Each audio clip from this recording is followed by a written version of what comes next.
Media సోదరులందరికీ నా నమస్కారాలు తెలియజేస్తూ ఈరోజు స్థానిక శాసనసభ్యుడు అరవింద్ బాబు గారు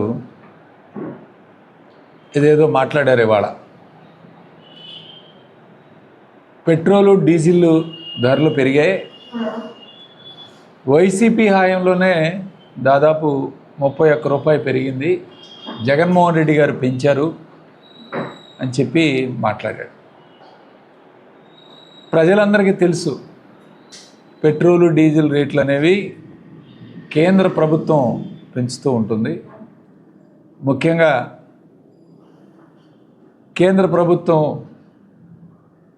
యొక్క ఆధీనంలోనే ఈ యొక్క ధరలు నిర్ణయించే కార్యక్రమం ఉంటుంది. అయితే మొట్టమొదటిసారి ఆంధ్రప్రదేశ్ రాష్ట్ర చరిత్రలో 2014లో చంద్రబాబు నాయుడు గారు ముఖ్యమంత్రి అయిన తర్వాత డైరెక్ట్గా వ్యాట్ ట్యాక్స్ అని పెట్టి పెట్రోలు లీటర్కి 4 రూపాయలు, డీజిల్కి లీటర్కి 4 రూపాయల మీద అదనపు ట్యాక్స్ విధించిన ఏకైక రాష్ట్రం ఏదైనా ఉందంటే అది ఆంధ్రప్రదేశ్ రాష్ట్రం. అది గుర్తుపెట్టుకోవాలి. ముందు మీరు సపరేట్గా ట్యాక్స్ రాష్ట్ర ప్రభుత్వం వేసి వ్యాట్ కింద దీన్ని కలిపి ఈ యొక్క డబ్బులు వసూలు చేసే కార్యక్రమం చేశారు.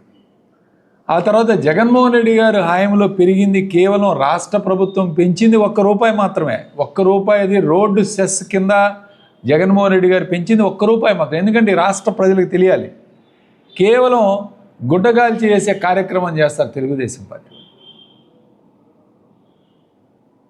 జగన్మోహన్ రెడ్డి గారి హయాంలో కూడా పెంచింది కేంద్ర ప్రభుత్వం, కేవలం రాష్ట్ర ప్రభుత్వం పెంచింది 1 రూపాయి. మరి లోకేష్ గారు ఏం చెప్పారు తన పర్యటనలో, పాదయాత్రలో? తమిళనాడు కర్ణాటక బోర్డర్లకు వెళ్ళి పెట్రోలు డీజిల్ రేట్లు మేము తగ్గిస్తాం అని చెప్పాడు. ఈరోజు దాని గురించి అడుగుతూ ఉన్నాం మేము. మీరు తగ్గిస్తామని చెప్పారే, తగ్గించడం మానేసి పెంచడం చేసే కార్యక్రమం చేస్తూ ఉన్నారు.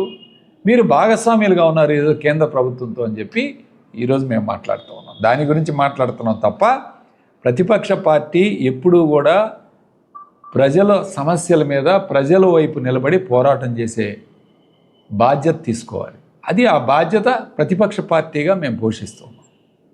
అది ఈరోజు ప్రతిపక్ష పార్టీ చేస్తున్న కరెక్ట్. అట్లానే క్రైమ్ రేటు బాగా పెరిగిపోయింది జగన్మోహన్ రెడ్డి గారి హయాంలో, తెలుగుదేశం పార్టీ హయాంలో బాగా తగ్గిపోయిందని చెప్తా ఉన్నాడు. నిన్న 16వ తారీఖున మే 16, 2026 national crime records bureau, central government bureau ఉంటుంది, ఎన్సీఆర్బీ అంటారు దీన్ని. ఎన్సీఆర్బీ ఇచ్చిన రిపోర్ట్స్ ప్రకారం మహిళల మీద జరుగుతున్న హత్యాయత్నాలు కానీ, వాళ్ళ ఆత్మగౌరవానికి భంగం కలిగించే విధానంలో కానీ ఆంధ్రప్రదేశ్ రాష్ట్రం ఈ దేశంలో మొట్టమొదటి స్థానంలో ఉంది. ఎన్సీఆర్బీ రిపోర్ట్స్ ప్రకారం ఈరోజు మహారాష్ట్ర, పెద్ద రాష్ట్రాలైన మహారాష్ట్ర కానీ మన పక్కన ఉన్న తెలంగాణ రాష్ట్రం కన్నా కూడా ఆంధ్రప్రదేశ్ రాష్ట్రం ప్రథమ స్థానంలో ఉంది. తెలుసుకో అరవింద్ బాబు గారు, మీకు తెలియకపోతే రికార్డ్స్ చూసుకోండి, వెరిఫై చేయండి. అదేవిధంగా మానవ అక్రమ రవాణాలో మన ఆంధ్రప్రదేశ్ రాష్ట్రం 3వ స్థానంలో ఉంది మానవ అక్రమ రవాణా కేసులో. ఇక సోషల్ మీడియాలో ఫేక్ ప్రచారంలో ఆంధ్రప్రదేశ్ మొట్టమొదటి స్థానం, 40% అధికంగా ఉంది. 40% అధికంగా ఉంది గతంలో కన్నా ఫేక్ ప్రచారంలో. ఇవి సరిపోవా? ఎన్ని దాడులు జరుగుతున్నాయి మహిళల మీద, ఎన్ని అత్యాచారాలు జరుగుతున్నాయి. అనంతపురంలో 14 ఏళ్ల బాలిక మీద జరిగిన అత్యాచారం తెలుగుదేశం పార్టీ చేసింది కదా. ఇవన్నీ మర్చిపోయారా? కూటమి ఎమ్మెల్యే ఒక మహిళ మీద చేసిన అత్యాచారాలు ఆ అమ్మాయి బయటికి చెప్పలేదా? ఇవి తెలుగుదేశం పార్టీ చేసిన వాళ్ళు కదా. ఇది కూటమి ప్రభుత్వంలో జరిగింది కాదా? అట్లానే క్రైమ్ రేట్ గురించి మాట్లాడే ప్రయత్నం కూడా చేయగాకండి. ఈ రాష్ట్రంలో క్రైమ్ రేటు విపరీతంగా పెరిగింది తెలుగుదేశం పార్టీ హయాంలో. దాడులు, సోషల్ మీడియా మీద అక్రమ కేసులు, వైసీపీ కార్యకర్తల మీద జరుగుతున్న దాడులు, ముఖ్యంగా ఈరోజు పల్నాడు ప్రాంతంలో జరుగుతున్న దాడుల గురించి చెప్పాలంటే ఒక్క గురిజాల నియోజకవర్గంలో సుమారు 40 నుంచి 50 మంది మీద దాడులు జరిగాయి వైఎస్ఆర్ కాంగ్రెస్ పార్టీ కార్యకర్తల మీద. నర్సరావుపేట నియోజకవర్గంలో జరగలేదా? మాచర్ల నియోజకవర్గంలో జరగలేదా? ఇవన్నీ కూడా చెప్పుకుంటూ పోతే అరవింద్ బాబు, నీకు లెక్కలు తెలియదు, నువ్వు మాట్లాడేటప్పుడు నీకు ఏం మాట్లాడుతున్నావో అర్థం కాదు. అందుకే చెప్పాను, అరవంతరం బాబు అని పెట్టాం మీ పేరు, ఖచ్చితంగా సూట్ అవుద్ది. అట్లానే కరోనాలో అంట ఎవ్వరూ బయటికి రాలేదంట, ఆయన ఒక్కడే బయటకు వచ్చి పనిచేసాడంట. కరోనా కష్టకాలంలో ఎవరు రాలా, మేమెవరూ రాలా. గవర్నమెంట్ హాస్పిటల్లో మొట్టమొదట ప్రభుత్వ హాస్పిటల్లో ఇక్కడ 200 పడకల హాస్పిటల్ ప్రారంభించి ఆక్సిజన్ ట్యాంకులు ఇచ్చి దాదాపు 200 మంది కరోనా పేషెంట్లు ఇక్కడ పెట్టి స్పెషలిస్టుల చేత వైద్యం చేయించిన ఏకైక హాస్పిటల్ ఈ రాష్ట్రంలో ఏదైనా ఉందంటే అది నర్సరావుపేట ఏరియా హాస్పిటల్ మాత్రమే. ఓ ప్రైవేట్ స్పెషలిస్ట్ డాక్టర్ల చేత వైద్యం చేయించింది. ఇది గుర్తుపెట్టుకో అరవింద్ బాబు. అట్లానే దళితుల మీద దాడి జరిగిందని చెప్తా ఉన్నాడు. ఇవాళ చేస్తున్నాడు రఘురామకృష్ణరాజు, అరాచకత్వం చేస్తున్నాడు పశ్చిమ గోదావరి జిల్లాలో. దళితుల మీద దాడులు కాకినాడలో, ఈరోజు పశ్చిమ గోదావరి జిల్లాలో, మరి అట్లానే విజయవాడ దగ్గర, ఏలూరు జిల్లాలో ఇవన్నీ కూడా దళితుల మీద దాడులు జరిగి దళితులను అవమానపరిచే కార్యక్రమం చేస్తున్నాడు. ముఖ్యంగా రఘురామకృష్ణరాజు చేస్తున్న అరాచకత్వం మామూలుగా కాదు. ఈరోజు ఎస్సీలు గ్రామాలకు కూడా రానివ్వలేని పరిస్థితిలో ఉన్నారు. ఇక్కడ నిన్నే చూసాం, జడా శ్రావణ్ కుమార్ సుప్రీంకోర్టులో ఫైట్ చేసి అక్కడ ప్రభుత్వ స్థలంలో నిర్మాణం చేస్తున్న దేవాలయాన్ని ఆపే కార్యక్రమం చేశారు. వాళ్ళ ఎస్సీ కాలనీలో నిర్మిస్తున్న దేవాలయం. ఇంత ఘోరంగా అక్కడ రఘురామకృష్ణరాజు చేస్తుంటే నువ్వు ఇక్కడ మాట్లాడుతున్నావు. ఎవరు చేశారంటే దాడులు?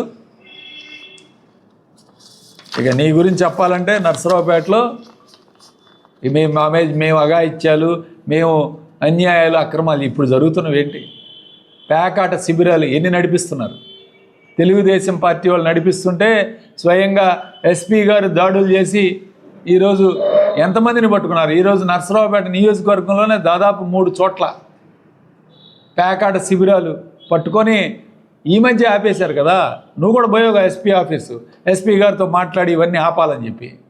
ఆయన కుదరదన్న తర్వాతనే ఎస్పీ ఆఫీసులో నువ్వు బాత్రూంలో కూర్చునేవాడి నువ్వు మా గురించి మాట్లాడే నైతిక హక్కు ఉందా నీకు? అసలు బాత్రూంలో కూర్చున్న ఎమ్మెల్యే చరిత్రలో రాస్తారు ఇక ఎక్కడికి పోయినా సరే.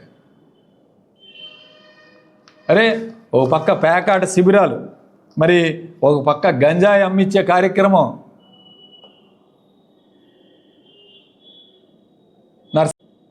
నర్సరావుపేటలో స్వయంగా తెలుగుదేశం పార్టీకి సంబంధించిన నాయకురాలు గంజాయి అమ్మిస్తూ ఉంటే సోద్యం చూస్తూ ఉన్నాడు అరవింద్ బాబు. సోద్యం చూస్తున్నాడు ఇవాళ. నీకు తెలియదా ఎవరు అమ్మిస్తున్నారో గంజాయి? నీ అనుచరాలు కాదా?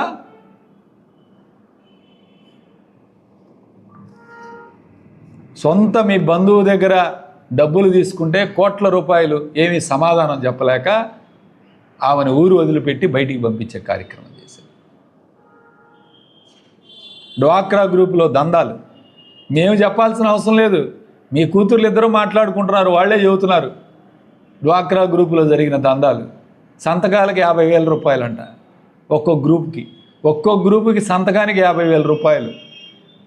ఎవరికి తెలియదు అనుకోవద్దు అరవింద్ బాబు గారు. ఇది పిల్లి పాలు తాగేటప్పుడు కళ్ళు మూసుకొని తాగితే నన్ను ఎవరు చూడటం లేదనుకుంటారంట.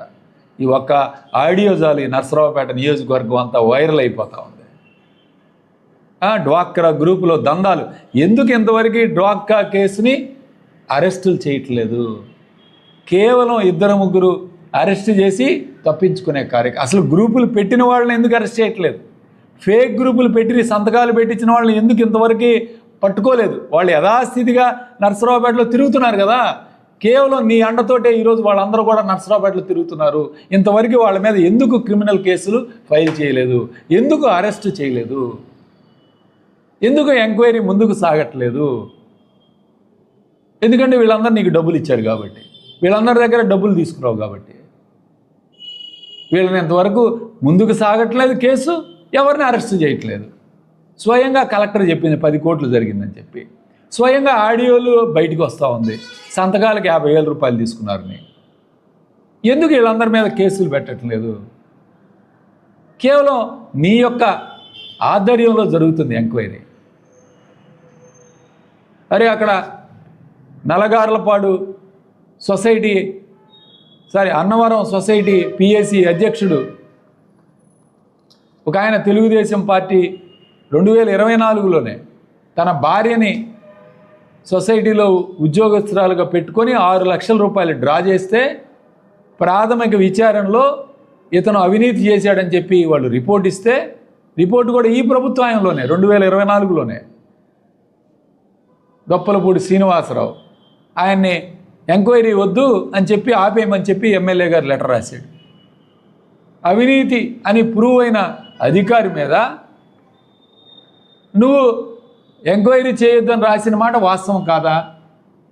ఎంక్వైరీ ఆపేసిన మాట వాస్తవం కాదా? అవినీతి పరులకు నువ్వు అండగా లేవా?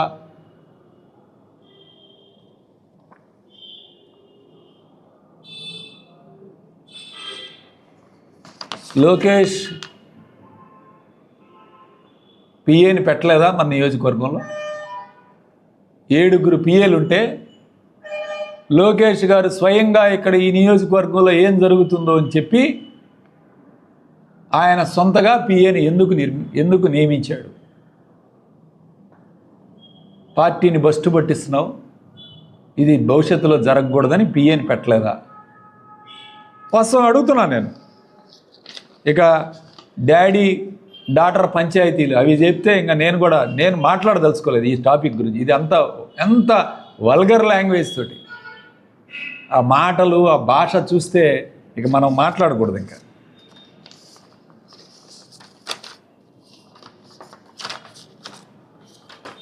అట్లానే మరొక అనుచరుడు ఈయన విలేకరు అని చెప్పుకుంటాడు. ఈయన చేసే దందాలు మామూలు దందాలు కాదు. గవర్నమెంట్ హాస్పిటల్లో ఒక్కొక్క డెలివరీకి 3,000 రూపాయలు వసూలు చేస్తున్నారు. ఒక విలేకరుగా వచ్చేది ఆయనకు వచ్చే శాలరీ ఎంతండి? 8,000 నుంచి 10,000 రూపాయలు. 5 అంతస్తుల బిల్డింగ్ ఎలా కడుతున్నాడంటే 2 సంవత్సరాల కాలంలో అనాథరైజ్డ్ బిల్డింగ్ ఎలా కడుతున్నాడు? ఎమ్మెల్యే గారిని ఎవరైనా మాట్లాడితే వాళ్ళ మీద వాళ్ళ ఛానల్లో ఒక స్టోరీ వేపిస్తాడు. ఆఖరికి వాళ్ళ పార్టీ ఎంపీని కూడా విమర్శిస్తాడు, జనసేన ఇన్ఛార్జిని విమర్శిస్తాడు, నన్ను ఎలాగో విమర్శిస్తాడు, నేను ఎలాగో విమర్శిస్తున్నాను కాబట్టి మా మీద స్టోరీ వేస్తాడు. మళ్ళీ ఈ ప్రెస్ మీట్ తర్వాత కూడా స్టోరీ వేస్తాడు. దీనికి మేము ఏం భయపడేది ఏం లేదు. నువ్వు చేసే అఘాయిత్యాలు, నువ్వు చేసే అవినీతి ఎవడికి తెలియదు అనుకుంటున్నావా? ఇదంతా నీ కనుసనలో జరగట్లేదు. స్వయంగా ఎంపీ గారే కలెక్టర్కి లేఖ రాయలేదు. ఈ యొక్క విలేకరి యొక్క ఏమంటారు దాన్ని, అక్రిడిటేషన్ కార్డు రద్దు చేయమని ఎంపీ గారు స్వయంగా కలెక్టర్ గారు లేఖ రాశాడు. ఆయన మీద స్టోరీలు పెడతాడు. జనసేన పార్టీ వాళ్ళ మీద మా మీద స్టోరీలు పెడతాడు. పెట్టుకో, నువ్వేం ఇబ్బంది లేదు. నువ్వు పెట్టుకున్నంత మాత్రాన మాకు నష్టం అయ్యేది కాదు, మాకేమి నష్టం జరగదు. కానీ నువ్వు చేస్తున్న పనులు చెబుతున్నావు. ఇది సమంజసమేనా? పోలీస్ స్టేషన్లో సెటిల్మెంట్లు చేస్తాడు. ఇక ఎంపీ ఎవరి మీద పడితే వాళ్ళ మీద రాస్తాడు. ఈ పంచాయతీలన్నీ చేసేది ఆయనే. హాస్పిటల్లో అవినీతి దందాలు, హాస్పిటల్ అంతా ఇక గైనిక్ హాస్పిటల్ అంతా ఆయనదే. హాస్పిటల్ మొత్తం ఆయన పర్యవేక్షణలో నడుస్తూ ఉంటుంది.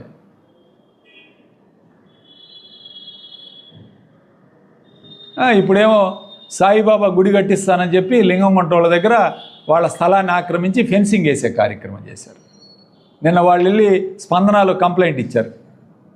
ఆ లింగంగుంట గ్రామస్తులు 20 లక్షల రూపాయలు డిమాండ్ చేశాడంట. ఇది ఆయన చేసే దందాలు. ఈ విధంగా నీ అనుచరులు చేస్తున్న దందాలు, నువ్వు చేస్తున్న అవినీతి. ఇక కొన్ని డిపార్ట్మెంట్లో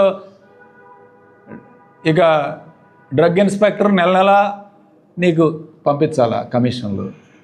ఎలక్ట్రిసిటీ డిపార్ట్మెంట్లో కేవలం అధికారులే పంపిస్తున్నారు వాళ్ళ కాంట్రాక్టులకి డబ్బులు తీసుకొని 5% ఎలక్ట్రిసిటీ డిపార్ట్మెంట్లో.